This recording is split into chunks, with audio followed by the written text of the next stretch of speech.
Night, Friday Night Live with the Sanchez Show. What's really good, and welcome back to another episode of Friday Night Live, brought to you by the Sanchez Show. As always, I'm your host, Eric Sanchez, aka Legend of Two Games. Starting a few minutes late, but I got my brothers joining me right now. Vernon Brown Lee in the building. What's good, bro? What's good? What's good? What's going on? What's going on? Not much. We got Will. Will coming right now. Will had a little technical difficulties, but we got him back in here as well. That ain't no surprise. What they do, baby? Listen, it's week 2. You already know what time it is. Chargers hat. Okay, I see. It's a new. And I look forward to Will Hat game every week. It's one thing that was that. I gotta come with a little something every week. My hat game is impeccable. It's like you said. You know what I'm saying? Yes, it is impeccable. I can't hate. Listen, it's week 2 of the NFL season. We're gonna get to it. We got picks. But let's check in. Vern, how you feeling? You was at the game last week for the Commanders. Oh, yeah. How you feeling now at 1-0? I feel like we about to lose this weekend. Ooh. It should have been a. Honestly, the turnovers would have killed us, but we should have. I mean, that game should have been 31-10, and we over here struggling in the late hour, not throwing the ball because we scared of Sam Howell. I don't know. Well, we gonna get a little bit more into the Commanders in their upcoming matchup. Will, I gotta ask you, how you feeling about the Chargers after last week, though? Same way I always feel about him, man. Brandon Staley, he got to go. I don't know why he's still there. He should have been gone last year. He's supposed to be a defensive guy. If my team scores 34 points in a week, they should win the football game. And the only teams that scored more than them was the team that beat us and the Cowboys in the whole league, and we lost. You know what I'm saying? 34 points should be enough to win a football game. And I mean, this is dating back to the playoff game last year. This is the second time you guys have been unable to hold on to a lead in this fashion, right? But that game had seven lead changes in it. So Miami's a problem. We know it's that. We're going nah. Well, Vernon and I tried to warn you about that last week. We tried to tell you that was one of the upset teams that we like in terms of underdogs. Shout out to Ron in the comments. We can address that right now. I know we're gonna get into the week 2 pick, but Ron wants to know, what would 3-0 start for Deion Sanders mean? Vern, I'm gonna let you kick that off. What would it mean? It would mean that, like I said, he is here. I think it's not gonna be just 3-0. I think it's gonna be 5-0. So hold on. So you saying they beat Oregon and USC after that? I'm saying that right now. They are. They're gonna beat. Okay. They're gonna beat them both. It's gonna be 5-0, and at that point in time, you got to make them, in my opinion, a top 5 team in the country. They're gonna blow out CSU. I mean, at this point in time, they will have one win versus a ranked opponent. At least preseason. The other 2 were pretty much cupcakes. So the 3-0 is, much better than they were last year. But I and most people probably thought that, you should probably beat Nebraska and Colorado State. When you bring in the talent that you did, they pretty much overhauled that team with, transfers, etc. Like I said, the only reason that Deion is successful right now is because of the transfer portal and Neil, to be honest with you. So I think it'd be great, but really the 5-0 or even 4-1 is really what would put a stamp on his season. Will, I'm gonna let you get to that, and really quickly, Ron, the Facebook Live is on. You just got to click the link. So if it looks like a still photo, you just got to click the link, and it brings you right over. But Will, 3-0, what would it mean for Deion in Colorado? Man, I think it's a big step for the face, like I said last week, for what the face of college football is going to look like going forward as far as the establishment is concerned. And I'm telling you, they hate it. Like CSU's coach talking that trash earlier this week. All you doing at this point is hating. You know what I'm saying? That's for real. You know what I'm saying? That's like you seeing a dude that was trying to holler at a chick that you want to holler at, but you was on the wall all night. You know what I'm saying? At the dance, you leaned on the wall all night because you ain't know how to approach it. And then Deion came in and swooped her up, and now you like, oh, but now you hating on him because you couldn't do it. You know what I'm saying? Because you ain't know how to do it. Because you ain't had the swag to go ahead and swoop her up. That's exactly what we're saying from the establishment. But it don't matter because, like Vern said, it ain't no more. We coming, we here. You know what I'm saying? So, and the fact that he flipped that whole roster, I think is more impressive that they're at this point because you got to make these guys mesh. You know, Vegas, even after the roster flip, the over under for Colorado wins was 3.5. We already there 3 weeks into the season. You know what I'm saying? I wish I went to the booth with it. It's a very big thing. It's changing the face. And what does it mean for Colorado? What does it mean for Dion? Is he's just showing you? He said, "It's like I told y'all. Like you should have listened." You know what I mean? It's a big thing for that program. If he's trying to stick it out there, I'm curious to see how long he would stay there after his sons are gone. But for Colorado University and for Dion's for his reputation and the swag with you see Dion came out with glasses. Then it came out with the Dion glasses. Everybody rocking them. First Take was there this morning. Game Day is going to be there tomorrow. This is a team that won 2 games last year. If we've never seen a turnaround like this ever in college, and it's exciting. Yeah, I mean, we already know that it's a massive culture shift. Dion now has, I think, transcended all the other coaches, the Nick Sabans of the world, or all those type of guys, because not only his ability to recruit, and then we talk about the transfer portal, but then also be able to connect with these guys in a certain way. He knows what these young players want. He knows the type of exposure they want. He knows the type of programs they want to play in. And as I talked about Sunday, shout out to my brother Trip Young when we got into this. I think the real genius of Dion is beyond being a head coach. It's understanding that he has his own limitations. You look at his coaching staff, he has former head coaches as his offensive and defensive coordinators. He has guys who have great knowledge and understanding of the game as well that are now able to coach up the kids in a way that prepares them for that next level. So it's not just Dion is the face of it. Dion gets all the attention, but his coordinators are coaching up the kids in a way now that making them, to Vern's point, a potential top 5 team. So I think 3-0 would be huge for Colorado, but I think it's bigger than that. I think once he makes them bowl eligible, I think that's when you really look at it and be like, this is when things have changed. That he took a team that had 1 win. No matter how you feel about the transfer portal, to go from 1 win to be bowl eligible is a massive turnaround. And to be able to do it in 1 year, Dion has been able to do that. Kudos to Dion. No matter what, it's a success already. 3-0 is going to be a success. When they get to 7 and 8 wins and bowl eligible, they're a success. Are y'all familiar with the online comedian Lou Young? Yeah, Lou. Yeah, Lou is hilarious. He played with the Carolina Panthers for a few years. Yeah, for a little bit. Yeah.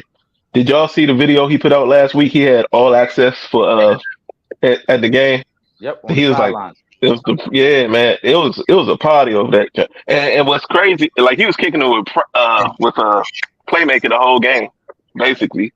And you had Cam was there, Wu was there. Like I forget who it was, but they said if at the USC game that Colorado sideline gonna look like the BET Awards. I think the biggest thing here is that Dion is doing it by being unapologetically black. Right. I think that's the big thing here. You know, a lot of times black people get in positions and they start to change who they are, right? They got to square up and, walk in the straight line and tuck their shirt in. And Dion like, I ain't doing none of that. I mean, that's what I'm going to do, right? And I think that's the most important thing. We can be ourselves, be successful. You don't have to change who you are. So I think that's really the biggest thing. And I think that's why the kids are attracted to him. Personally, outside of all of his other successes. Right. That's my point of his ability to connect. Yeah. Even though a lot of these kids never got to see Dion as a player, they know who he is, and now his ability to connect, to your point, Vern, without having to compromise who he is, I think might be one of his greatest attributes as well. But we're gonna get to the pick. Shout out to Kyrie Thompson. He wants to know who we got on upset alert for week 2. We got some picks lined up, man. We're gonna get to that. Shout out to Gary Blankenship. Gary been rocking with us for a minute as well. Oh, yeah. What up, Gary?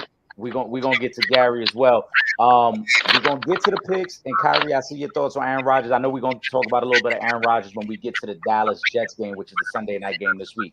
But just to let y'all know, if y'all wasn't tuned in last week, just to give y'all a recap how I looked, man. We went over the whole slate week 1.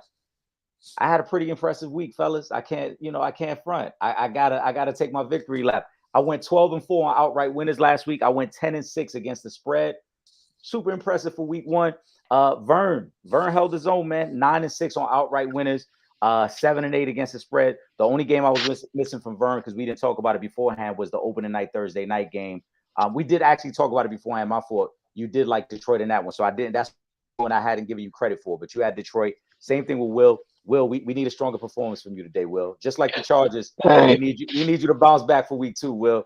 7-9 last week. Will, I know you don't pick against the spread, so I only counted your outrights. You went 7-9. Yeah, man. Zig when people zagging didn't zig last week. Hey, shout out to Juju in the comments. You bugging. He said time to admit Baker good if he wins. Hell no. Baker Mayfield ain't good just because he started off 2-0. You bugging. Vern, I'm sorry I had you muted. Go ahead, Vern. Yeah, I did want to give Will props. He said that the Cardinals will lose by 4, and that's exactly what happened. So I do want to give kudos to Will on that. Who was all like, "Oh, they're gonna blow the spread. They're gonna blow the spread." Will said no. They're not gonna cover, and then they will cover by 4. I do want to give Will that little token because it's not much to talk about. I just did that little piece. I get a little crumb. I did that crumb. Yeah, I gave him a little something here. Terrible. Right, let's get to it. In the comment section, I want y'all to flood it as well. Let me know what picks y'all like, what picks y'all don't like. We picking the whole slate. Vernon and myself, we pick against the spread. Will picks outright winners. We were all right to let's go ahead, Will. Go ahead. I'm just saying we're not doing tradition tonight. What you mean? Oh, no, I can't tonight because I actually need to be reporting to work at 3:30 in the morning. So after this, man, I gotta go to work. All right. Yeah. If you got the clink, go ahead. You know how we normally do. I only had one ready because I'm trying to stay focused tonight. You know what I'm saying? Hey, and speaking of, it's already in the works. Like I said, Vern mentioned it. Someone else mentioned it last week in the comment section. The Will Gordon fadeometer will be coming into play very soon. The fadeometer? The fadeometer. Because the people want to know where you at, where these picks are being made. So we're going to get that going very soon as well. But we were all right on Thursday night. We all had Thursday night. Will, you have Philly outright. Vern, you have Philly outright. I have Philly outright, but I did say if you were betting on it, take the points with the Vikings, which it worked out. They ended up losing by 6, so they did cover there. Was there anything that we saw last night that changed our opinion about Philly or Minnesota? Jalen Hurts as a thrower. If they get behind their games, I'm concerned. That defensive line is legit. I mean, if you are in a situation where you are in a passing down, you're just gonna have to really pray that they can hold up. I mean, they are absolute animals. Kirk Cousins is exactly what I thought he was, right? I told you he's just like Justin Herbert, right? He's gonna put up points, but he's gonna lose the game ultimately. Nothing's really changed there for the Vikings. Man, stop putting my quarterback in that conversation, man. Stop doing that.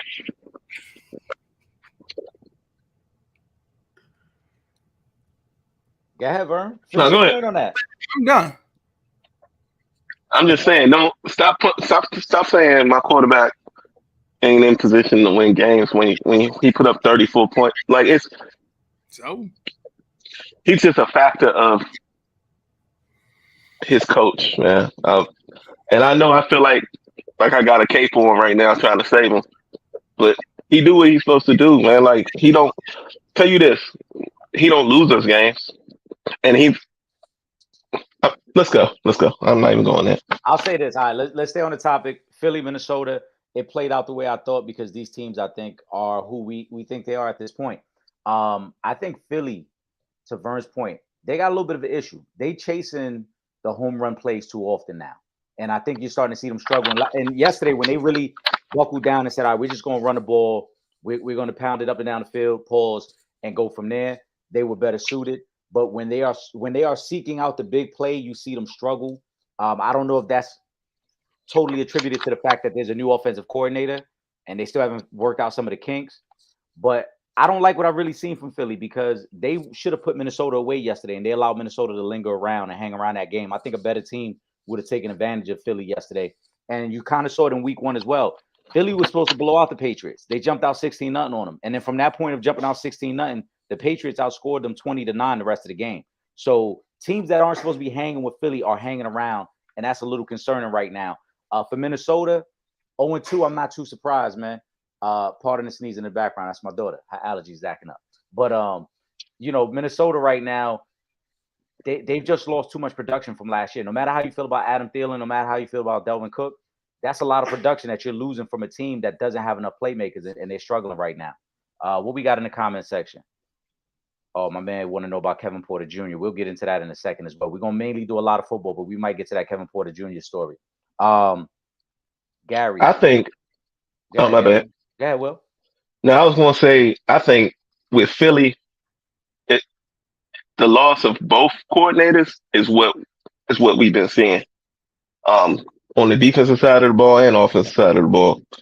Plus, when you think about that, plus you had a couple key guys out for Philly this past week, and Bradbury, and I forget the running back's name is that was out. I still think they got enough firepower to win that division. It's going to be tough because Dallas looked very impressive in week 1. But I still think they got the pedigree, and I'm a Jalen Hurts believer. I think it's going to take some time for him to mesh with this new coordinator. Because you can't it's not plug and play in the NFL. When you lose both coordinators, you pretty much start from scratch. And then when you look at the other side of the ball, the other team, Minnesota, Kirk going Kirk in prime time. That's why I had no problem picking Philly. Especially in Philly, Kirk going Kirk. And we saw that early. After last night, Kirk Cousins' number now in primetime games, 2-17. Good Lord. 2-17. That was easy money last night. Easy money. Yeah, that's why I hope y'all tuning in, because this easy money we're giving away. Let's get into the slate, though. Vern, what game? I'm going to let you kick it off. What game you want to start with on Sunday? Hold on. Let me take you off mute. Go ahead. Which one? Oh, man. So many good ones, but what I really want to start with is Ravens, Bengals. I want to because for a few things. One, Bengals terrible performance last week.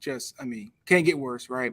Ravens played a Texas team. Yeah, they covered the spread, but it was the Texans, right? They didn't. To me, they should have handled that game. They should have been more explosive. CJ Stroud really couldn't get out of his own way, but I think this is the game that the Bengals get right. I think it's the game that the Bengals win. Also, the Ravens had some key injuries. I think Ronnie Staley's out. I think they're missing another another player. I forget. But I know Ronnie Staley being out is going to be detrimental. I think the Bengals not only win, I think they cover. I think right now I got the line at -3. Is that what you got? Yeah. I checked all the lines as of 7 o'clock today. So, yeah, as of 7 o'clock, it was still -3 Bengals. I got Bengals winning by 6. These games are normally close, but if you don't believe in that, you should definitely tease it. Take the Bengals +3. There's no way the Bengals lose by more than 3 points in a game like this with the historic background. But also, you got to remember, Lamar Jackson just plays poor against the Bengals. The Bengals pretty much own Lamar Jackson. You take that plus injury to a premier left tackle, plus this new offensive coordinator. I just think that they're going to struggle mightily. I think the Bengals win this one. Don't be scared of the Bengals' performance last week. That was an admiration and not who they are. I like it. Will, what you think on that game? I gotta agree with the counselor. I like the Bengals in this game. Shit, you done said everything, man. See, the thing is, like he said, the Bengals own Lamar Jackson, and that performance last week was so porous in Cleveland and it's the home opener for the Bengals. I think they're gonna really want to show and prove. I think Joe's gonna really want to come out and show that last week was just something you can just wash and erase and forget about. And I gotta root for the dude. Like I always say, he from 40 minutes away from me right now. Like I gotta go for the kid.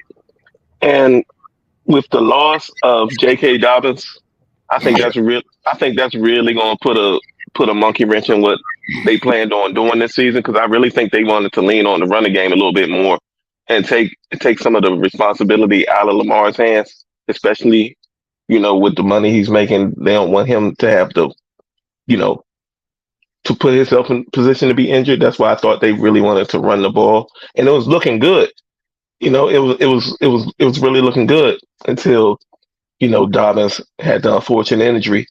Um, on the road, I think the Ravens aren't ready, and the Bengals are. Just this week, I'm not saying the Ravens can't succeed, going throughout the rest of the season, but in the situation that we're in right now, in the spot that we're in, when the Bengals were embarrassed by the Doo Browns, I think it's all Bengals this week. I think the Bengals get right as well. So we all in agreement here. As Vern and I were kind of talking about, after coming out of week one, you get the overreactions. You get the people who put too much stock in the performance in week one. So let's keep in mind the Bengals lost to the Browns in a terrible weather game out there. But also that was Joe Burrow's first action because he didn't play all preseason. So now that he's got a full week of practice, I think they'll be better. Also, the Ravens, we talked about the injuries. Staley being out, J.K. Dobbins being out. Marlon Humphrey won't be playing in this game as well. So their best corner's already out for a team that has a shaky secondary. And then, as you mentioned, Will, new offensive coordinator. They haven't really worked out all the kinks yet. You saw it last week. They had trouble connecting with Odell. So I think this is one of them situations where the Bengals get right and the Ravens struggle through a situation where they just have too many injuries. Division rival, I like it. I like the Bengals to cover. I think they'll cover easily too. I think it'll be competitive in the first half, but I think as the game goes on, you'll see the Bengals start to warm up and you'll see the Ravens kind of struggle offensively. So I like the Bengals to cover convincingly in this one, man. Will, what game you want to go to next?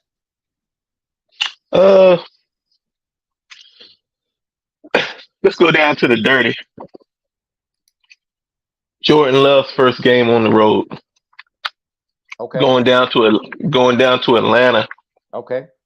To see that running game that's super duper impressive in Atlanta with Tyler Algier and the rookie sensation Bijan Robinson, man. I think they got a formula down there. Last year they were the number one rushing Atlanta, I'm speaking of, was the number one rushing team in the league. And they show no signs of being anything other than that this year. And then you can sprinkle in Cordero Patterson, who's back. Yeah, he didn't even dress last week. And I know they're gonna do some things to get him open. It's like you put him in the backfield, he can flare out in the passing game. They're gonna do some creative things with him. And like if you put I was thinking about this from back when I used to play Madden. You know what I'm saying? So if you put Bijan and Cordero in the backfield on a 2-back set, what does if you're a linebacker, you don't know what to do before pre-snap. You know what I'm saying? They can do some kind of creative things like that to get guys open and to confuse the defense. And with Jordan Love's first game on the road, he was impressive in week one. Like I can't hate on him. Like he looked ready, but this is your first road game, and if Atlanta can get up early and then control that clock with the run game, I think it's going to be a problem. I like Atlanta at home against the Packers. Okay. Vern, let me know what you're thinking in that one. You got Green Bay going to Atlanta. Atlanta right now is favored by 1.5. So this is one of the tougher games. Generally, I will be on the side of Will. The only reason that I'm not at this point in time is because, like I said, the Packers were my divisional, the team I had to win the North. I think people are still undervaluing Jordan Love as a quarterback. I think they're seeing him as this Aaron Rodgers understudy, and I think Jordan Love is a legitimate starting quarterback here. When games are close, my formula is I try to choose, okay, if the game is close, what quarterback do I trust the most? In this situation, I trust Jordan Love. The only reason I'm still uncertain is because I'm not sure of Christian Watson's status.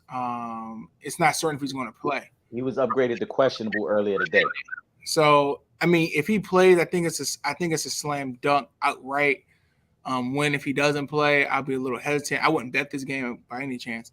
But if I had to choose a team, I'm choosing the Packers. And if I'm choosing the Packers, of course, you know what that means about the spread. So Yeah, right now, like I said, Atlanta's favored by 1.5. I agree. I like Green Bay as well.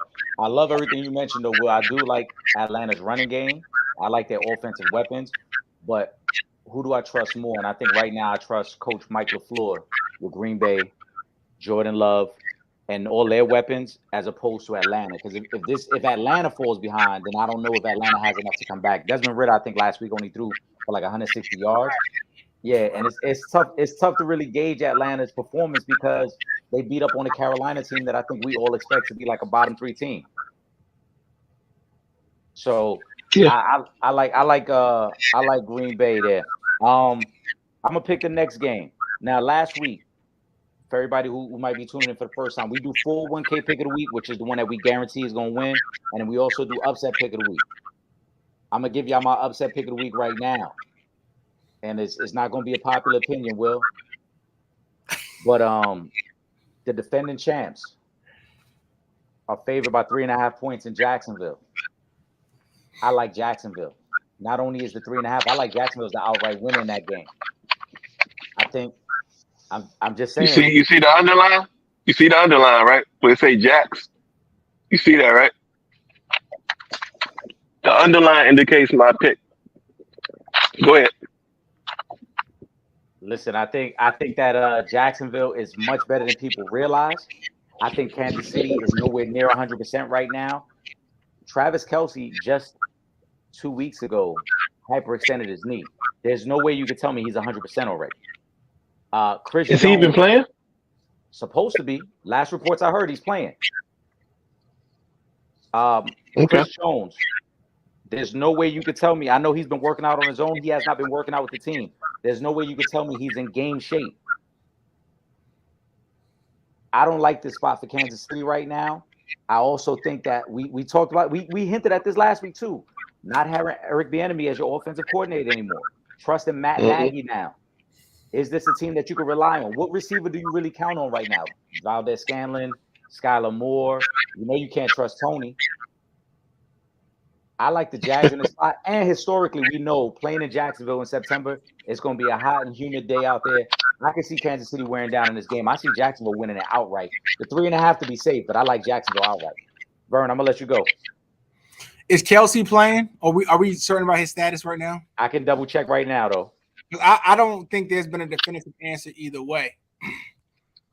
Really simple. If Kelce plays, give me Kansas City.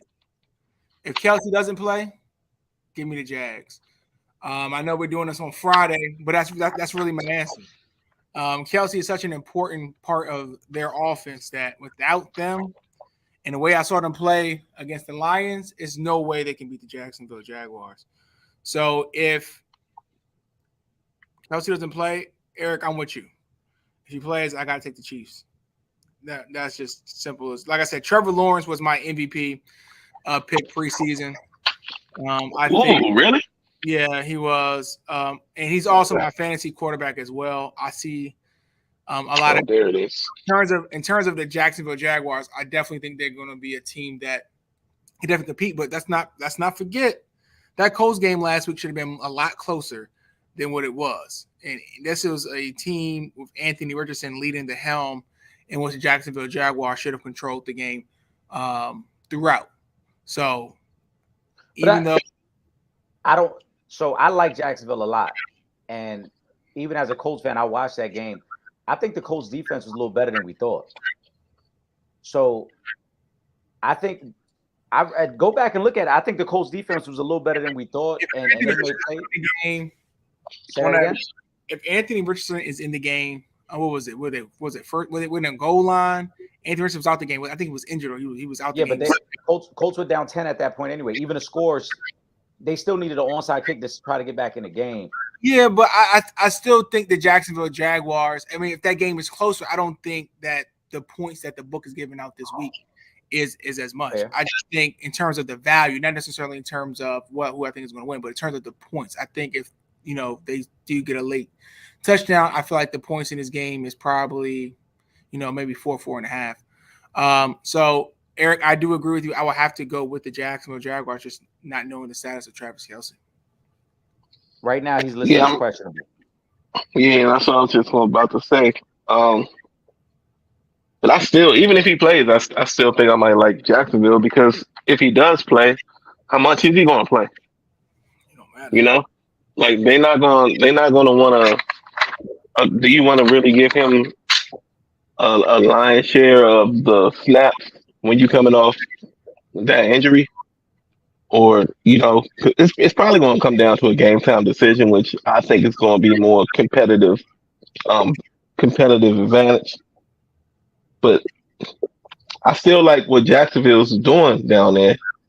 And the key that nobody talks about with that offense, I mean, Sunshine's going to sling it around. Calvin Ridley being back is a huge factor. But a healthy Travis Etienne gives that team balance. You know what I mean? That gives the team where that's when that play action comes into action. You know what I mean? And I really want to see the coach again. I mean, the student against the teacher. You know what I mean? With Peterson and Andy Reid. You know what I mean? So early in the season, when Jacksonville's just coming off a win and everybody's at tip top shape right now, and Kansas City's got some question marks as far as their health, and it's in Jacksonville, I think it's a perfect spot where Jacksonville takes them out. I got the Jaguars, man.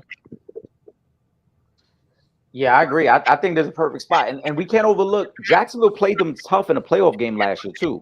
So I don't think there'll be any like shock value or wow factor where it's like, oh, we're on the field with Mahomes. I think Jacksonville's going to feel like we deserve to be here, and I don't think Kansas City has the pieces. That's what concerns me the most about Kansas City. It has nothing to do with Mahomes. Is we saw it in that Detroit game when things got tough, he had no receivers to rely on. And if Kelce can't give him 70, 80 snaps offensively, who is he relying on? Yeah. That's true. And just real quick, if you are undecided, take the Jags plus the points. Mahomes, if they do win, they will not. The Jacksonville Jaguars will definitely cover. Yeah, dating back to last year, I think it's something like Kansas City's only covered on 40% of their games dating back to last year. Yeah. So they played a lot of close games over the last 2 years. Obviously, Mahomes has found a way to win. But if you're in doubt, so who y'all both got outright? I got the Jags outright. Who you got outright, bro? I'm taking the Jags outright right now. I think everything you guys are saying is true. It's one of my tougher games. I'm taking the Jags. Okay. Yeah, it's my upset pick of the week. Like I said, if you want to play it safe, definitely take the 3.5. But if you feeling ballsy, I'm taking Jags, man. I think Jaguars are going to win this game, and it'll start the media storm of what's wrong with Kansas City. Oh yeah. So, but they did that. That happened last year too. Every year it's a team. It happens. Right. To. Well, I mean, I'm talking about with the Chiefs. Didn't they start out slow? Or was that the year before? No, they started off good last year, but then they hit that slump in the middle of the year where they lost to Buffalo and then lost to Cincinnati. Okay. I'm thinking maybe it's the year before. It was one year they started out like 1 and.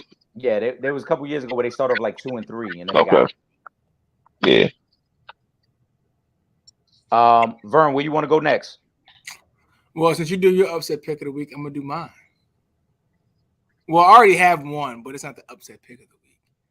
The upset pick of the week here is gonna be the Titans over the Chargers.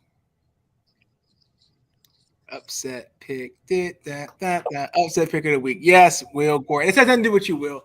Honestly, it doesn't.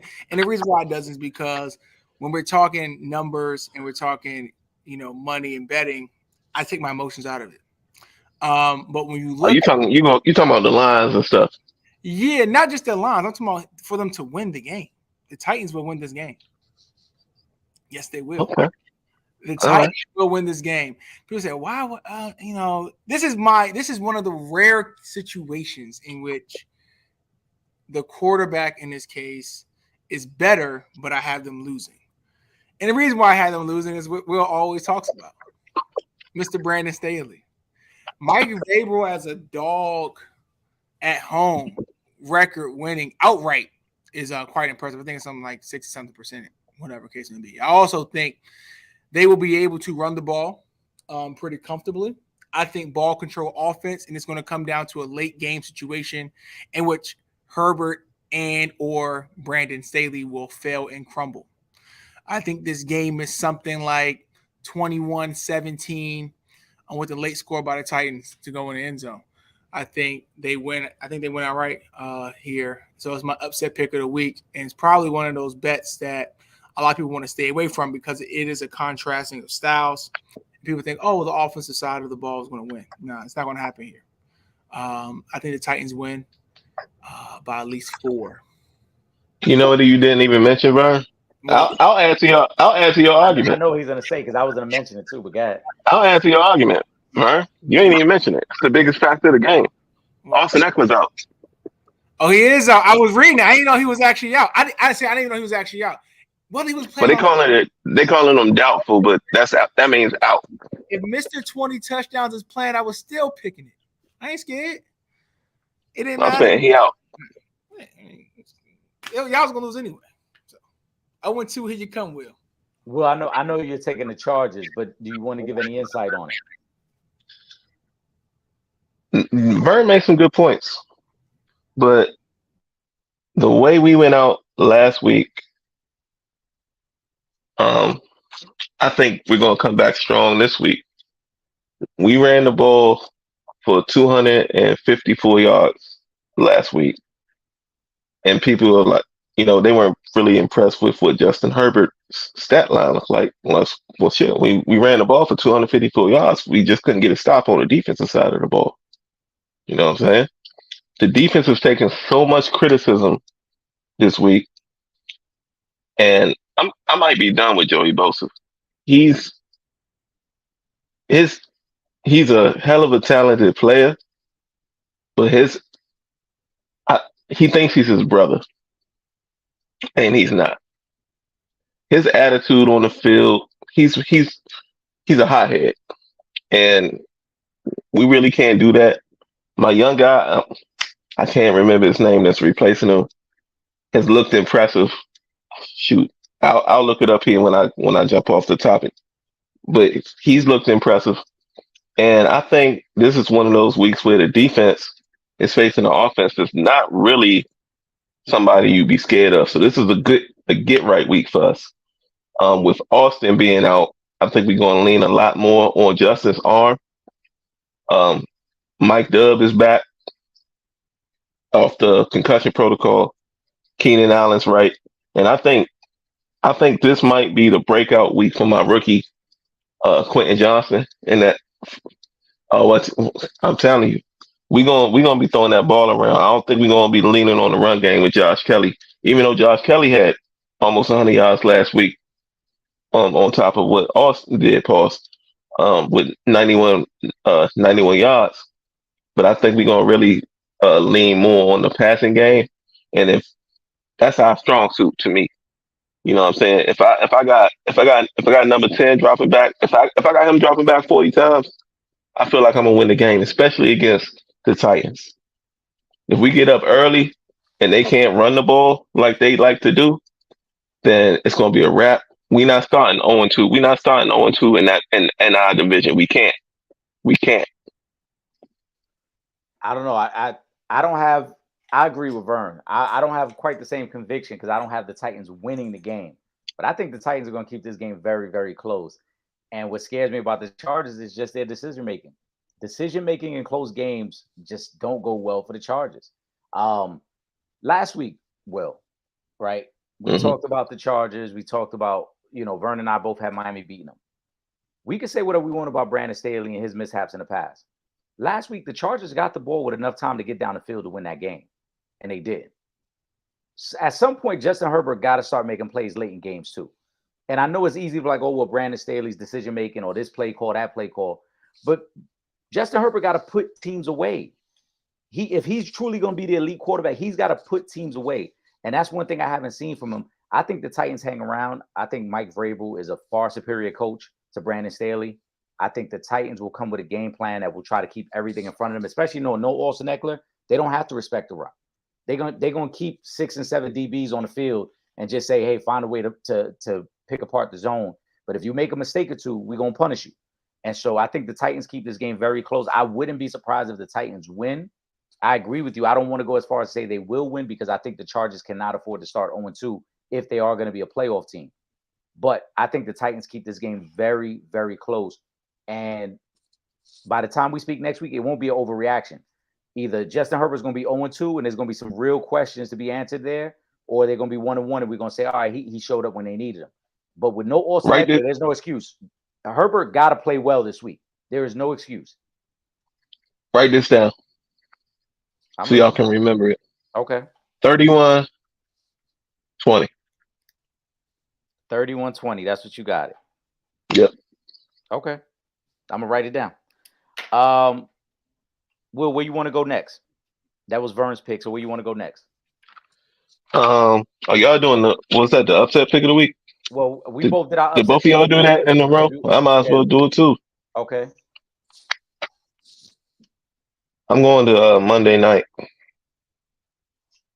Well, we got Monday night. You got the Browns at the Pittsburgh Steelers. Mm-hmm. And I'm going with the Steelers at home. I don't know. I don't know what the line is, but I know the Browns are the favorite. Browns are favored by 2.5. 2.5. Okay. I like Pittsburgh at home. The Browns are a better football team, but it's something that happens in Pittsburgh on primetime games. Usually, not all the time, but usually. And they lost last week. The Browns are feeling themselves after beating the Bengals the way they did last week. But Pittsburgh's a hard place to go play. I don't even have really I can't even break down X's and O's on this game on why Pittsburgh should beat the Browns. So the Browns are more talented. Pittsburgh's better coached, but the Browns are not that successful in Pittsburgh. I forget what the record is over the years. It's a tough place to play, and it's a super duper rival game. I like Pittsburgh to win straight up in a game that's going to be, not a lot of scoring, because Deshaun, we still haven't really seen that from him. We haven't seen the old Deshaun Watson pre-massage. So I'm thinking it's going to be something like 16-13 Pittsburgh. That's how we define his career, pre-massage and post-massage. That's how I'm gonna define it. You know what I'm saying? All right, so you got Pittsburgh. Vern, who you like there? Again, Browns are favored by 2.5 on the road. I don't got nothing to say. Browns. That's it. You got the Browns? Yeah. Wow, I'm a little surprised. I'm not sold on the Browns. I mean, like we talked about before, they played the Bengals in a tough situation. They didn't really show much. They just took advantage of a Bengals team that wasn't ready to play. That's all it was. Eric, I'm listening. Myles Garrett might have 3 sacks. He might. He might have a touchdown as well. He might scoop and score one of those things. Man, I think the game gets out of hand. No way. I don't think that game. Hey, I think it does. It's not anything because of the offense. Not because of the offense. I'm not saying this is going to be a last Sunday night, remix. But what I am saying is, I think the Browns defensive line is going to unleash hell on Kenny Pickett, and I don't think he's going to know what to do or how to handle it. I think the Browns by 7 comfortably. Bet this. Take Browns in the points. Go to sleep. Wake up and look at your money in your bank account. Hey, I like Pittsburgh as well in this one, though. I'm not gonna lie. I like Pittsburgh just because, again, overreaction. We're overreacting. Pittsburgh might have faced the best team in the league last week. So it's about the team. It's about matchups. I think the defense is going to. Okay, think about it. The Pittsburgh receivers, I don't believe in. George Pickens can't separate from nobody. Deontay Johnson is very inconsistent.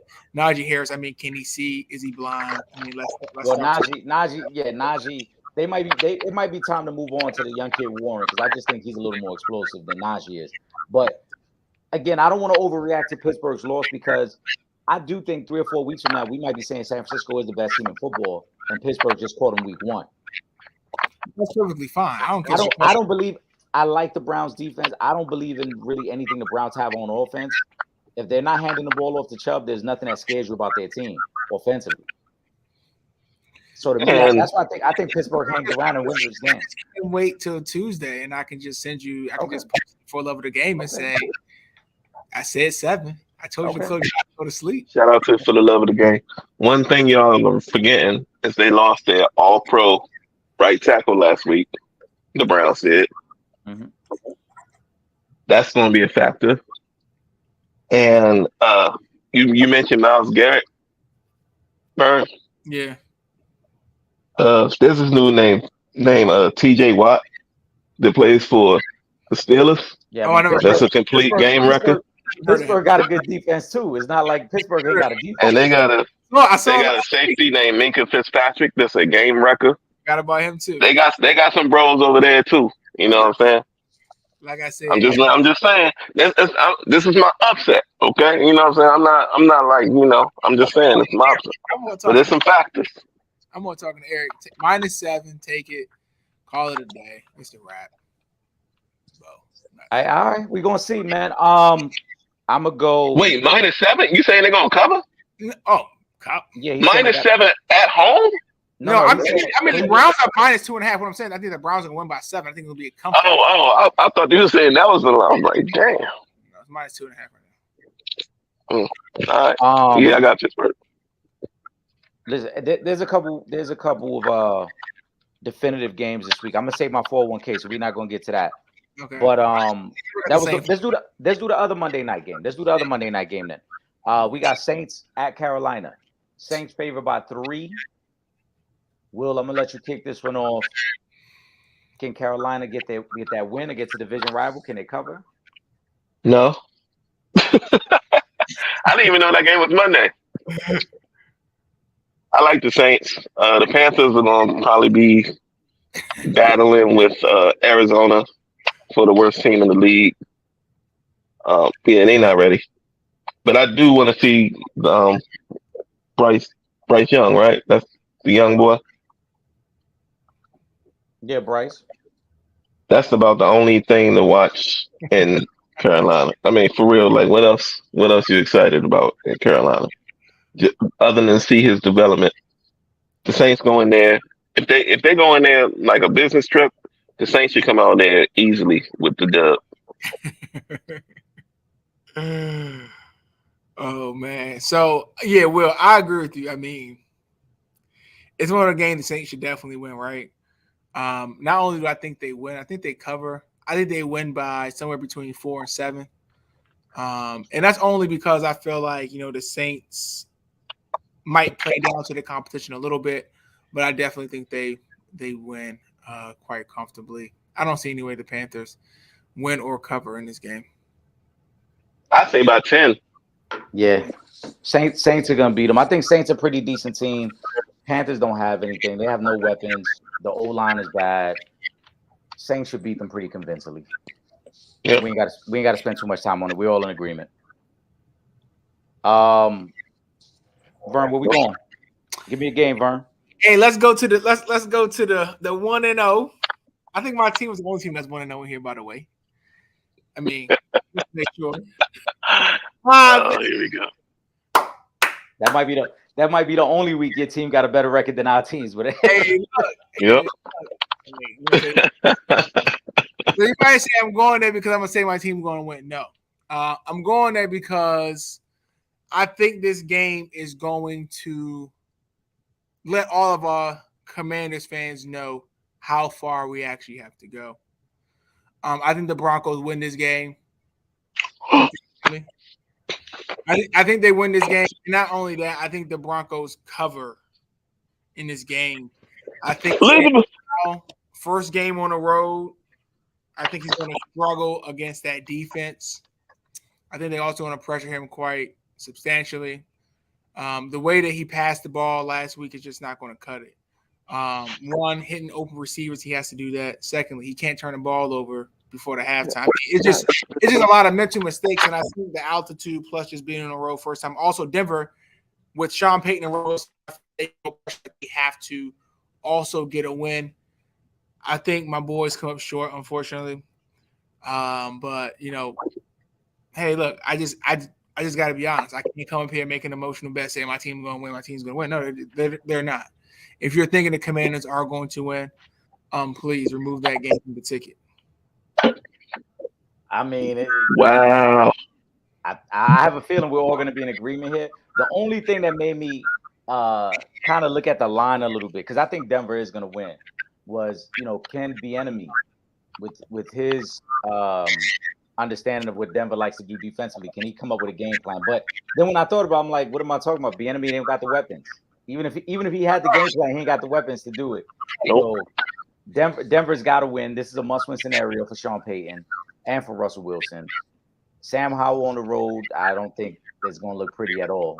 And Denver just has more talent, so I got to go with Denver. Ron Rivera sucks. That's not. Well, we established that 3 seasons ago. Years ago. Yeah, paddle boat Ron going into that altitude with quarterback that's trash. I know you don't want to hear that, Ron, but Sam Howell's trash. With a running back that would be second to third string on any other team in Robinson. With a banged up Terry McLaurin, with a dude in Logan Thomas that wouldn't start anywhere else against oh, you disagree? No, I agree. I was laughing. I said, yeah. Okay. Against a team in the Denver Broncos that are in my division that can't afford to go down 0-2 at home, especially to the Washington Commandments. There's no way Sean Payton's going to get outcoached by Paddleboat Ron. With the altitude, it's funny. I've been to a Washington Denver game in Mile High. Sidebar, and it was the first game remember when Clinton Portis got traded for Champ. It was the first game after that trade, and they couldn't handle the altitude then. They won't be able to handle it now. I got Denver. From that roster or on that roster. Just. I'm just saying. Well, too bad for y'all because that roster was way better than the roster you got right now. You want that roster that they had back then. You want Clinton Portis. You want Sean Springs. You want, what I'm saying, Chris Cooley, Sean T. Was Sean T there? Yeah, he was. Yeah, you want all them dogs, man. Yeah, you want all them dogs, man. We're in agreement. Let's breeze through some of these. There's some bad games on the slate, but I know we ain't gonna spend a lot of time really debating. So let's breeze through those. Bears at Bucks. Vern, who you going with? I'm going with the Bucks. Justin Fields absolutely sucks. Period. I mean, there's nothing else to say. Who you going with? I got the Bucks at home. The Bears are trying to get the first pick. I'm surprised in you, Will, that you would even say this. I'm going with the Bears. I don't think the Bucks should be favored against anybody. If we're gonna say Justin Fields sucks, Baker Mayfield sucks too. And I don't remember the last time Baker's won 2 games in a row. So I'm just gonna zag here. I'm gonna say the Bears. Won 2 games in a row. You know why I'm picking the Bucks? Justin Fields never has won 2 games in a row, but he lost last week. So he's due for the win this week. Fields is he's showing potential, but it's the rest of the team. You know what I mean? It's the rest of the team that I'm worried about. Man, I look at. First of all, I don't know how the Bucks won last week. When I went back and looked at the game and then even looked at the stats, it was really because Minnesota turned the ball over 3 times. Baker Mayfield only threw for like 160 yards. They didn't run for more than like 80 yards. It was really just a turnover. So if the Bears just limit the turnovers to just 1 turnover as opposed to 3, they're probably gonna beat the Bucks. Real quick, just to, because I'll be spacing sometimes. Remember when Baker was in Cleveland, mm-hmm. and every single commercial break you saw Baker Mayfield? Mm-hmm. Why was that? Well, because he was Why was that? He was the number one pick at the time, and it was the hottest story at the time. But no, that went on. Remember the At Home with Baker Mayfield commercial series? Pretty much They had a whole series of them joints, and now once he left every Cleveland commercial break. Well, now every commercial break is Patrick Mahomes, who has accomplished things in this league and won Super Bowls and done something.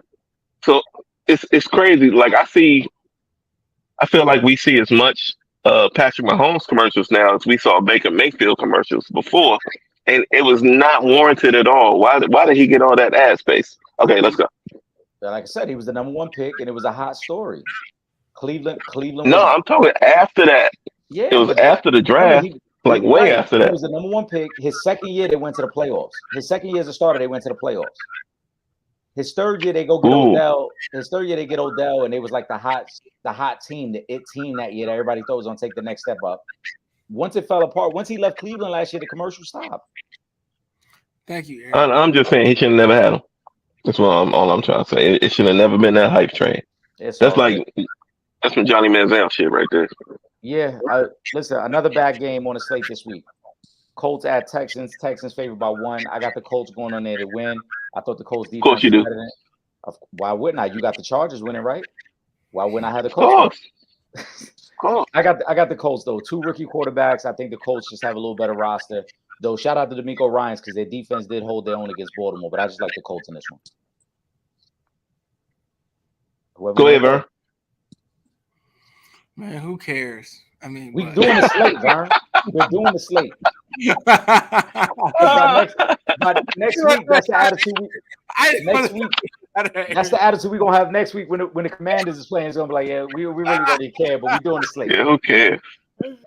I'm gonna go with the Colts. Or I'm going to go with the Colts. I feel like Anthony Richardson just has a little bit more potential than C.J. Stroud.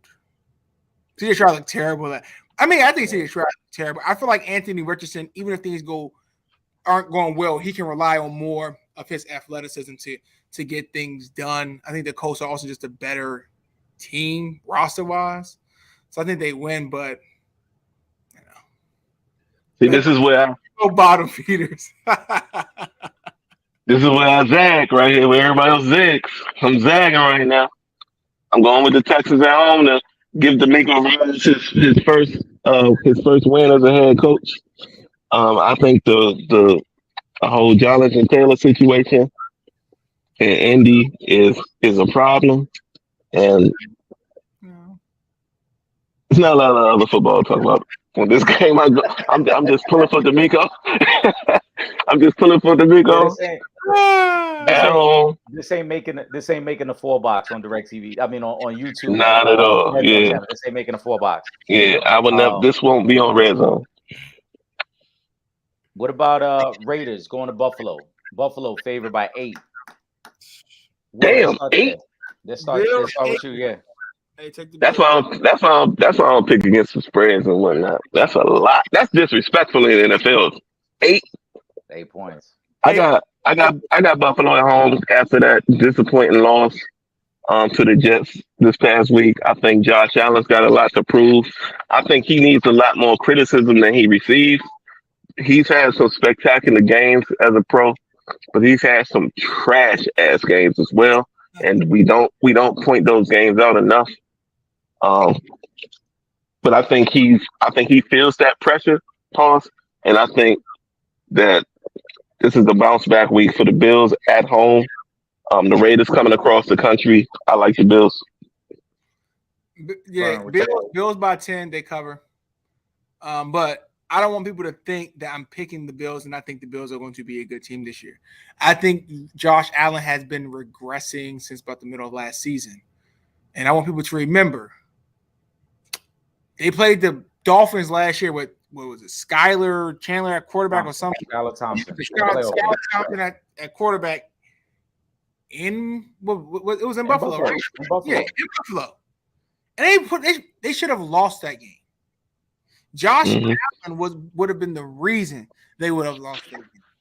Come back this year, Josh Allen doesn't look that great. I think Josh Allen's regression is something that needs to be studied.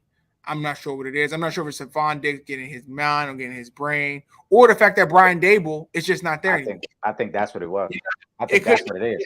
It could be that, but Josh Allen right now, after this week, the Bills are going to be a team I think the books are going to have to figure out. And I feel like we can get value there starting in week 3. But this week, they win by 10. Yeah. I think the regression started with Daboll leaving. I can't think of his name. He's the QB whisperer. Yeah, I can't think of his name now, but their offensive coordinator, he used to be the college coach at University of Miami years ago. But their new offensive coordinator has now tried to force Josh Allen to be this pocket passer that he's not. Yeah. And he's another one, again, that too often they're trying to hit home runs with every offensive play. Two of the interceptions he threw against the Jets, when they should have put the Jets away, like he's throwing down the field in the double coverage with no separation. It's not like the receiver has the guy beat. There's no separation, and you're just throwing it up, forcing things to happen. I think this week they settle down a little bit.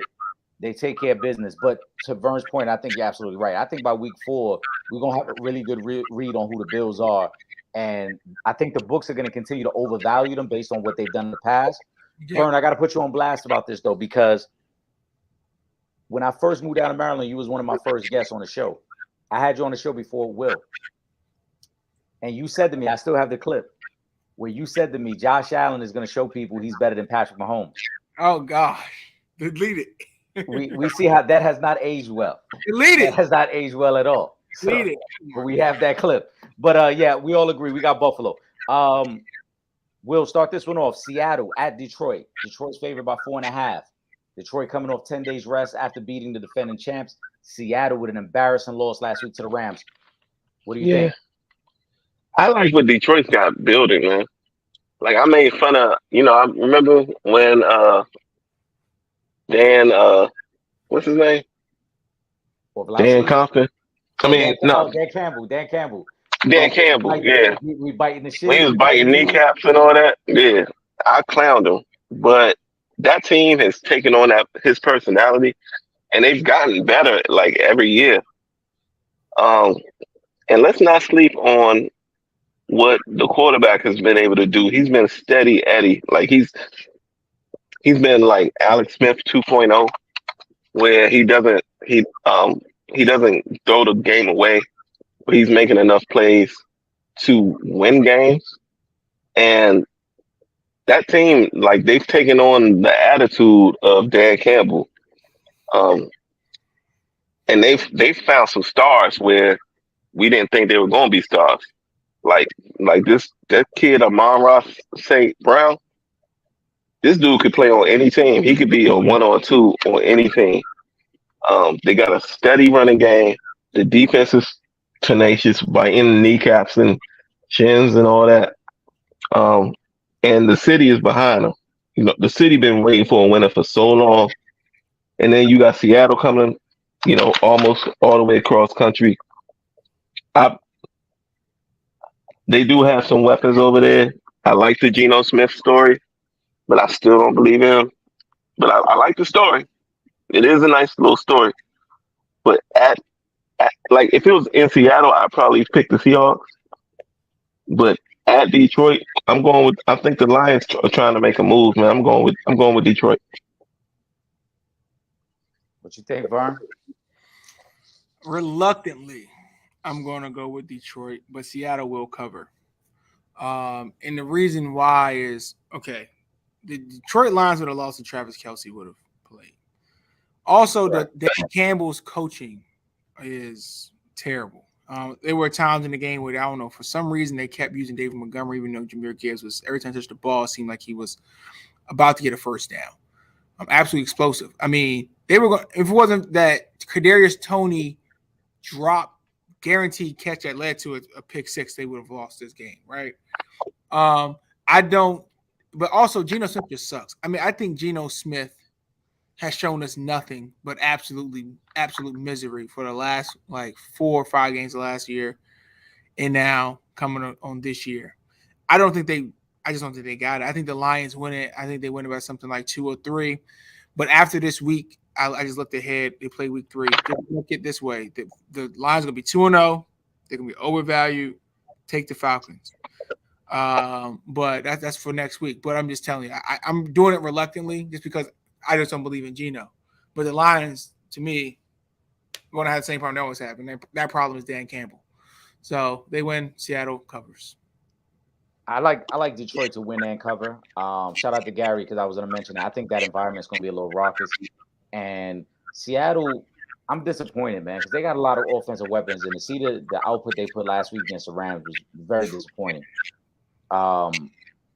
They still can't get pressure on the quarterback. They still got a very young, inexperienced secondary, and Detroit on that turf is going to put up a lot of points. They showed it last year, and I think they're going to show it again this year. So I like Detroit to cover the 4.5.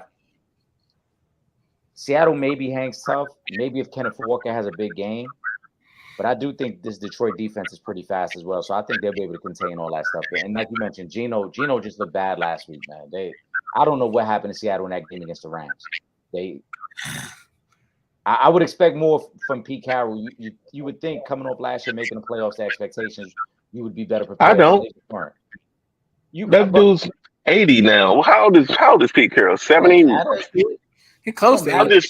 It don't matter. But you lose your fastball, man. You lose your fastball when you get older, man. He's not the only coach prepping a game plan. Like you would think the other coaches would have came prepared. Like, hey, coming off last season, building on some momentum against a divisional opponent at home. It's not like they got on the road at home. He too old, man. He over there still chomping on all that gum all game, and I'm thinking at this point it's fixed it. Let's get to Gary. Gary made the comment. Jets at Cowboys. Cowboys favored by 8.5. Gary said he thinks the Jets get the win in Dallas. Oh my God, Vern, go ahead, start. Go ahead, Vern, start. Okay, I'm sorry, but now that we're here, this is my 401k lock of the week. Oh man, you stopped. That's mine. That's mine too. We all got that. We all got that. We all got the same one. I think it's everybody. Yo, Cowboys, 401k. You see that? You see the visual evidence? Yo, man. I don't want to address Gary. I don't want to address Gary, so I'm not going to do that. However, we saw Dallas defense did against Daniel Jones. Zach Wilson has shown that he is nowhere near the quarterback of Daniel Jones, and Daniel Jones is not even a good quarterback. I mean, this game could get downright disgusting. Zach Wilson, when you come into the game, I mean, he wasn't that great. But when you come into a game like that, sometimes it's easier for you to keep the momentum. That's why sometimes, when Heineke would come into a game, he would look great, and then you say, oh, what happened 2 or 3 weeks later, right? I think what a week for him to sit and think about it. Did you just make a Taylor Heineke reference on this show just now? Did I just hear that? My example is sometimes backup quarterbacks look good when they get, when they get put into the game right in that moment. But okay, all right. They progress through the season. So I think Zach Wilson, I think it's gonna be ugly. I don't think Zach Wilson throws for over 150 yards unless it's some type of garbage time situation. I think it's something like 31-10, 31-13, and it's just party. Sitting in zone. I guess we won't really see who the Cowboys truly are. I think they got the Cardinals next week. So I mean, they just, bold prediction. Lock it up. Yeah, Garrett, lock it up. Bold prediction. Tony Pollard runs for more yards than that quarterback throws for. Possible. I would bet that. Now, then you might be able to put a little parlay together, you gamblers. That's the thing. I'm betting. Yeah, you know what I'm saying? That might be like a little prop. I know we all got it. But it's no way that the Jets go down to Dallas in Jerry World. You know how crazy Jerry World's going to be after they blew the Giants out 40-0 last week. And what Zach Wilson may pee his pants when he looks across the line of scrimmage and sees Micah Parsons on that edge all night long. He might pee himself. You know what I'm saying? It's going to be a bloodbath. I'm bringing it back, Eric. It's going to be a bloodbath. I'm thinking more like the likes of Uh, 31-3. Well, you know what? I'm gonna give the Jets 10 points because I like what they got in the backfield. And at the end of the game, once they're down 31-0 or 31-3 in the fourth end of the fourth quarter, the Dallas gonna take their starters out, and then they might be able to sneak in a little late game touchdown. But this is not even gonna be an issue. Gary got If put all your money on it, chip your chips in, take the kids lunch money for next week. It'll be good because you're gonna triple it and put it on the Cowboys. I don't see a scenario where the Jets could even hang in this game. First of all, Vern, to your point, maybe we don't know exactly who Dallas is, but I do know that Dallas does have a better defense than Buffalo. And if the Jets were struggling to get down the field on Buffalo's defense, what are they going to do with Michael Parsons? You know what they're going to do. Right. So there's that part of it, right? Like, I don't know if you guys listened or were watching the game with the audio on. I know sometimes we'll be having a playlist. I don't know if you was but is Chris Collinsworth calling it? Nah. It was when Troy and Joe Buck was on that game. But there was times where Troy Aikman was basically begging them to just take the chance one-on-one with Garrett Wilson on the outside, and the Jets wouldn't even do it. They don't want to throw the ball. They're hoping to just run the ball, hoping to keep it close. Oh, by the way, the Jets needed 4 turnovers just to keep it close. They needed Josh Allen to continue to give them the ball to keep it close. Then they needed a punt return to win the game. You're not going to catch that many breaks against a Dallas team that I think is far more well-rounded than what Buffalo is, offensively and defensively. This game is going to be over at halftime. And Dallas might get back-to-back shutouts to start the season. Unless Dak throws a pick six or throws a bad turnover deep in their own territory, the Jets are not crossing the 40-yard line on the Dallas defense. NFL history? Has that ever happened in NFL history? I don't think we would have to look at it, but I don't think there's ever been a team that started with back-to-back shutouts. But I'm telling you right now, if Dallas is purely kicking off and punting to the Jets and making the Jets start from their own 20-25, they are not crossing the 40-yard line. They're not even getting in the field goal range on this defense. It's not going to happen. So 31-3, 31-10, that's basically saying the Jets defense is going to find a way to get you one at least. The Jet defense might get you one maybe with a strip sack or a fumble where it's like, we set you up. You only got to go 30 yards. Just please don't mess this up. Just go 30 yards right here and put up a field goal or something. But that game's going to get ugly. We all like it as 401k pick of the week. Another game that I think is going to get ugly. San Fran at the Rams. Kyle Shanahan owns Sean McVay. The only time he's ever lost to Sean McVay was in that BS NFC Championship game when if Tart intercepts the ball, the 49ers beat the Rams never go to the Super Bowl. The Niners are favored by 7. Will, kick it off. Niners. Period. Point blank. They just a better football team. They're more prepared. Brock Purdy. They believe in Purdy and what he's doing. Then they got explosive playmakers on the edges. They've got Christian McCaffrey, who's going to be the best player on the field. And then you got the Rams that are, missing key guys, especially Cooper Kupp. People wanting to hype this rookie Puka Tua, whatever, whoever he is. But I'm not buying it.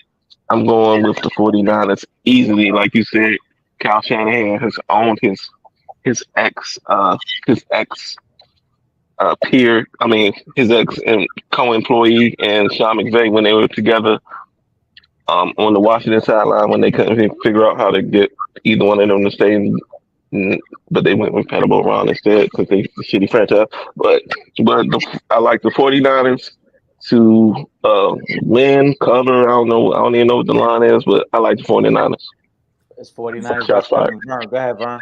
See, Eric, why we'll all got to take shots. I've been keeping it very clean all day. and I'll continue to do that.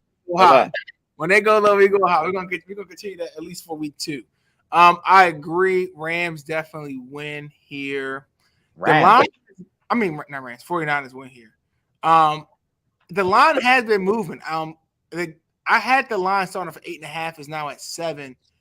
I don't know why. I think that's something to look at as the game gets close. If it gets to 6.5 by Sunday, I think I would tease the Rams here because that means something is going on I don't know about. When that sharp money comes in, you should definitely pay attention to it. But as it stands right now with the -7, I got to take the 49ers to win, and I got to take the 49ers to cover.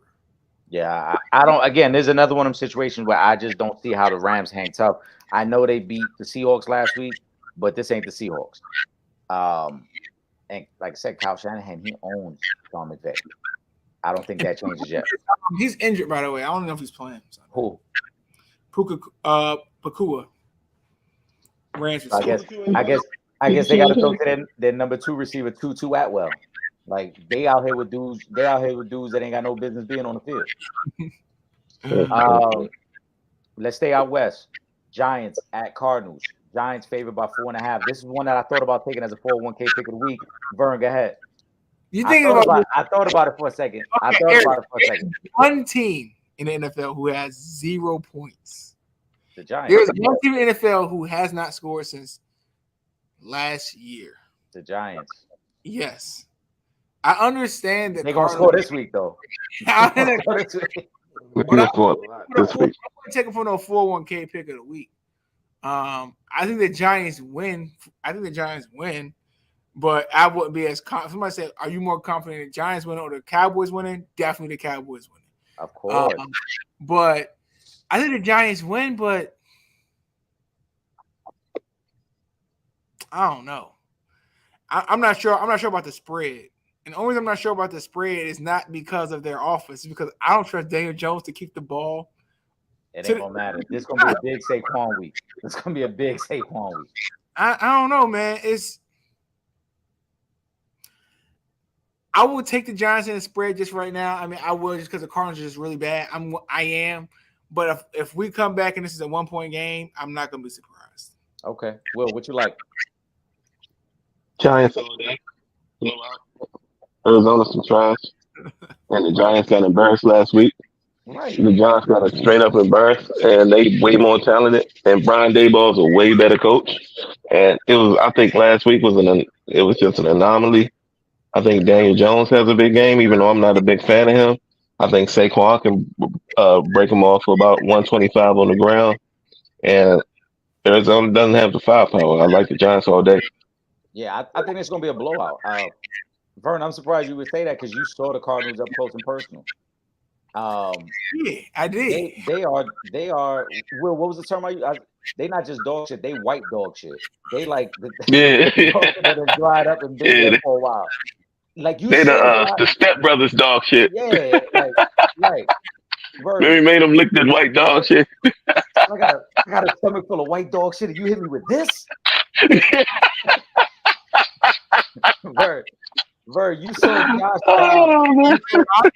You saw Josh Dobbs in person.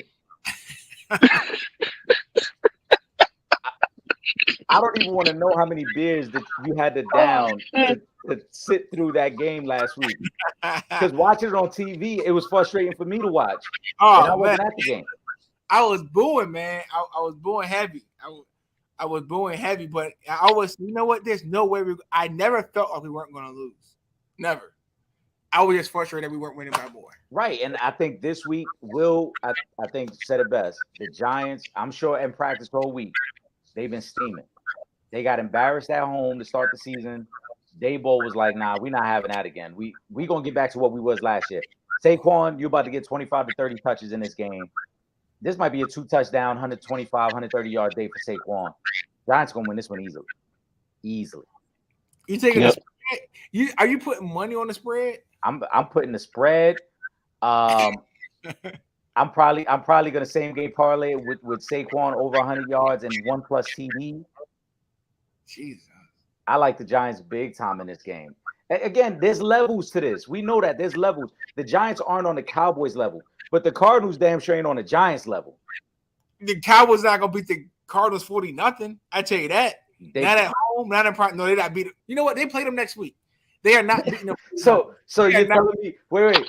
Has there ever been a team that's had 3 shutouts to start a season? Because the Cowboys might have 3 shutouts to start the season when it's all said and done. But I like the Giants. Like I said, I would go heavy on the Giants. I'm still taking Cowboys my 401k pick of the week. We got 1 game left. The only one we haven't covered. It might be the best game of the weekend. It's the Sunday night game. Miami at New England.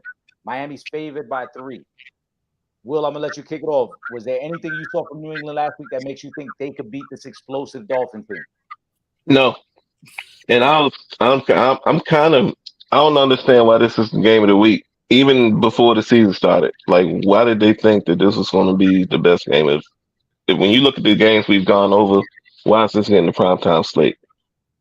Miami is a track meet. New England, they are in quicksand.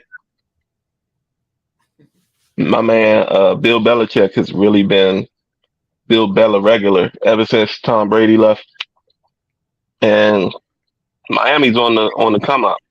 Who's gonna check Tyreek? That dude he's a video game, man. And Tua, he's looking super accurate. That the defense is stout. New England will struggle to score points against this team because they're going to get down early, even though it's in New England. What my man in Miami, the head coach, I've really underestimated him. He proved me wrong last year. I clowned him off because he looked like a nerd that I could pay some money to give me a pass in college final. But he's proved to be a great football coach. And like I said, it's a track meet. New England does not have the defense to keep up with this team. I like Miami to beat them and beat them soundly. I think it's going to be like a 28-10 kind of game where we're going to be watching Netflix by halftime. Vern, do you see it any differently? I'm kind of confused too. I mean, I've been hearing people talk about this game and talking about, if the game, if it gets to 3, take the Patriots to cover. I don't know why. I'm truly for. I don't know why this game is not 5.5, 6. And if that were the case, I would still take the Dolphins in the points. The only thing that would save the cover here is if Tua goes down, but with some injury. Outside of that, I think Will's right. I'm hitting Will, but hey, game over. What you watching Sunday night? Yeah, for real. I just don't get it. I don't see it. Mac Jones, he looked pretty decent. Damn. Go ahead, my bad. I mean, Mac Jones, he looked pretty decent. I just don't see how they keep up. I think Bill Belichick gets exposed Sunday night. I think it's one of those things where the conversation is going to happen in week 3. Is I think it's really going to be a spot where they put up 45 and the Patriots might put up 24. I think the line is 3 because everybody's reacting to how the Patriots play the Eagles. The difference is, though, I think Miami's more explosive than the Eagles. Yes. And this is also a situation. 2 is 4-0 career against Belichick. So for all the talk, and I love Belichick, but for all the talk about, he gives you so many different looks, he ain't giving Tua any looks that Tua hasn't been comfortable with. Tua's been comfortable with everything that he's thrown at him. And now that this offense is clicking the way it's been clicking over the last year, I think that continues. New England's going to be missing 2 starting O linemen. So expect Bradley Chubb and Jalen Phillips to, get some hits on Mac Jones. And if the Patriots turn the ball over early, like they did last week against the Eagles, this one is going to be over pretty quick. This is going to be one of those by midway through the 3rd quarter, you're catching up on a show on Netflix or something. So I like Miami. I like the 3 points. I think if New England plays a completely clean game, they can keep it close. They got to run the ball. They got to really slow down this game. There's not going to be any weather factor on this game because it's supposed to be clear skies that night, so it's not like it's going to be a slow track. But if they make any mistakes, they have any turnovers, this game's going to get ugly very quick. Yeah, it's going to be. It's going to be good weather, by the way. It ain't going to be no weather issues. Yeah, like I said, no weather issues. So unless there's an injury, unless Miami kind of shoots themselves in the foot early in the game with some turnovers that keep the Patriots in the game, With all that being said, if it's a clean game on both sides, I don't see how they're able to keep up with Miami. Do we hit every game? We hit every game. Nice. Let's go around the horn. Who's the homie in the comments?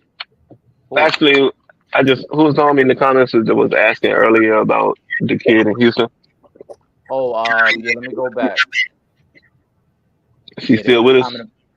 I don't know. I can't see exactly who's with us right now, but that comment did come through earlier. Let me see what we got. Just trying to, be a show of the people. You know what I'm saying? That was Gary's comment from earlier. I put it up on the board, but let me go back. Yeah, pin that because Gary tripping. Gary tripping.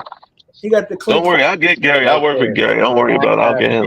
He said, I want to get y'all thoughts on Kevin Porter Jr.'s drama beating up his girlfriend. The question is, should he be banned for life or suspended? I say suspended because it's been worse. Yeah. But this piece is still, that's piece of shit action. You a piece of shit if you putting your hands on a woman. That's period. Shit. You know what I'm saying? Yeah, for real. The vertebrae. But he also has a history. He broke her back? Yeah. He has a history, Will. He does have a history. It's quite extensive. Nothing ever led to any conviction because when you got money, and it's not athletes, anything else in the world. If you got money, you can pay to play, right? Hey, look, DA, I'm gonna donate $100,000 to your campaign. All I want you to do is just not pursue this. We'll settle this out of court with this undisclosed or sealed lawsuit. Here goes $2 million. We'll call it a day. You know what? I didn't know you broke it back. Go ahead, ban the dude, man. Yeah, because I was going to say, it's in any other industry. If you mess up, you can still get a job. If one place fires you, you can get a job somewhere else. And this ain't no different. If the NBA says you out of here, then take your ass to fucking China or Turkey or Istanbul and play over there or whatever. You know what I mean? That changed my whole thought on it. I was going to say, he could come back. What's your thoughts? I think he'll get suspended. Aside from drug use, the NBA has never done a ban for life. So I doubt this would be that situation. But I think this would be one of those where you out the league for good, though. I just don't see another team giving you a shot. Like Vernon said, this has been multiple infractions. There was a reason why the Cavs traded him his rookie season. There was a reason why they tried to put him with a mentor in Houston. He's had several things off the field off the court that need to be addressed. And this, to me, is probably going to be the final straw where people are just going to be like, you too damaged, bro. And his girl actually is in the WNBA. So now you don't even know how this affects her career now. Mm. Yeah. And Adam Silver's the type of, like, you seen the changes he's been making in his tenure. He's the type of dude that would take that step. You know what I mean? He's gonna say the match. It's gonna be an indefinite ban. And just from a legal standpoint, the injuries that she sustained would I guess they would satisfy what they would be here in Maryland. At least would be a first degree assault. Where you're looking at, if you have no prior record, would be 3 to 8 years in jail. So when you're talking about someone looking at that time on those serious types of charges, I don't see how the NBA comes up with a 20, 30, 40 game. Nah. Man, that's not going to be enough. It got to be indefinite. I think he gets the Ray Rice punishment. Here. And don't let a video just blackball picture come out. Don't let a video or picture come out. The Ray Rice punishment will be in effect, and it'll be in effect swiftly. I do think, and I'm glad you mentioned that, because I do think we're going to see some sort of picture coming out. Like I said, just because his girlfriend is in the WNBA, right? So she's in the public light as well. Somebody is going to release those pictures. There was, I don't know how accurate they were, but there was some posts put up recently on social media, I guess, where members of her family were making threats to him. His sister. Yeah, they were making threats. So, like I said, it's going to get ugly. Those pictures are going to be put out. Indefinite. It's got to be indefinite. You can't do a 20 game, because then it's like, all right, how are we giving him 20 games for that? And John Morant got a similar infraction. I know. Right. It can't just be 20 games. It's got to be something more severe. Yeah. So, all right, Jovan, I hope that answered your question. Yeah, that's a good question. Thanks for tuning in.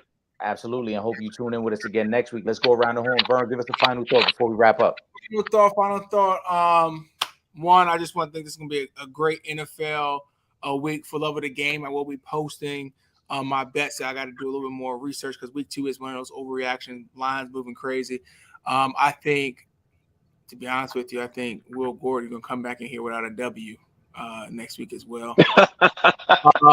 You know, and I honestly think that the Jets, Gary, Gary, just don't even come back next. I mean, come back next week, Gary, but just know you're gonna hear from us when it's something like 31-0, something, whatever the case may be. But look, Gary, let me tell you something. If for whatever reason the Jets do win, I'm gonna get a shirt that says Gary Blankenship for president. Okay. I work with Gary Blankenship, man, so I can be his campaign manager. Exactly. I get it. Hey, Will, give me a final thought. So it's Vern kind of sparked this, and I just kind of came up with it. So for shout out to For the Love of the Game, which we all fellowship in. You know what I'm saying? If anybody that's listening, if you go on Facebook, search For the Love of the Game. Ours is the one with Kobe and Gigi as the picture. Holler at me, I'll let you in. Every Sunday I do a thing called Muted Music, which is for the Sunday night football game. If you don't want to listen to Chris Collinsworth's trash ass put the game on mute, I suggest a album to listen to while you watch the game on mute. You know what I'm saying? I call it Muted Music every Sunday. But now I think I just came up with a new segment. It's going to be called Blowout Shows Out. So if it's a game it's a blowout and you want to watch something else, I'm gonna start suggesting a show or a movie or a series to start watching. So when you want to turn off that blowout, you want to watch something else, I'm gonna start doing that. So look out for Muted Music every Sunday. And now this week, if it's a blowout, for the first blowout on Sunday Night Football, we're gonna do blowout shows out. We'll do that for Monday Night Football and Sunday Night Football. So thank you. It's a funny place. Go join. Hilarious people in that drink post. It is funny 24/7. It's the first thing I look up in the morning after we eat, and to make sure there's nothing on there that people are just. I appreciate that, man. I appreciate that. What are gonna I try to put content in there. What are the parameters on the blowout though? Like, are we talking purely only in the first half, or if it's getting ugly by the third quarter? Like halftime. So if it's a blowout at halftime. If it gets to midway through the third, then it's like, it's a little late in the night. I'm not gonna recommend anything now. Right? Yeah. No, I'm gonna put it out at halftime. Cause I be checking out of them games early. Like I'll be like, all right. I ain't ready for 4:00, boy. Yeah. Blowout shows out. New segment coming soon. Coming soon. We're gonna promote that. Fellas, it's been great. I'm gonna see you guys next week. Hopefully we have a great week of wins and betting. And hey, again, shout out to everybody who was in the comment section. We had a good turnout tonight. We greatly appreciate it. You guys can be anywhere in the world on a Friday night, but you're rocking with us, man. And we thank you guys. For my brothers Vernon Brownlee and Will Gordon, I am Eric Sanchez. We are the Opinionated Ones. We'll see you guys next week. We out of here. Yeah.